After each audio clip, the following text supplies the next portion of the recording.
ایک हकीम ने अपने जवान बेटे को फजर की नमाज के लिए जगाया। जब वो दोनों मस्जिद की तरफ निकले तो पूरे शहर में एक अजीब सा सन्नाटा छाया हुआ था। दोनों ने मस्जिद पहुंचकर बाजमात नमाज अदा की। जमात में नमाजियों की तादाद तकरीबन ना होने के बराबर थी। नमाज के बाद वो दोनों इशराक तक इबादत और जिक्र इलाही में वक्त गुजारते रहे।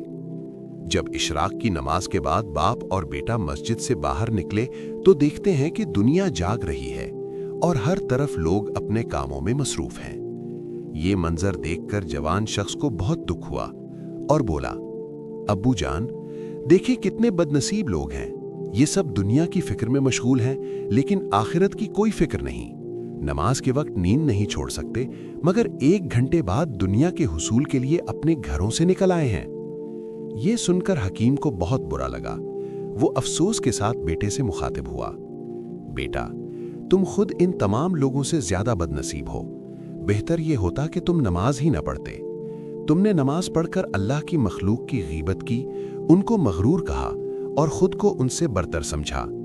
बताओ, क्या अल्लाह ऐसी इबादत कबूल करेगा जिसमें तू उसकी मखलूक को हकारत की निगाह से देखे और उन्हें कमतर समझे? अल्लाह जिसको चाहे जन्नत में दाखिल कर दे, चाहे वो मामूली नेकी करने वाला ही क्यों ना हो। वो चाहे तो उम्र भर की इबादत को भी रद्द कर दे। अगर दिल में खुशपसंदी या दूसरों के लिए हकारत है तो ये दिल की बरतरी इंसान को नुकसान पहुंचा सकती है। हम किसी को बदनसीब या बदबख्त कैसे कह सकते हैं?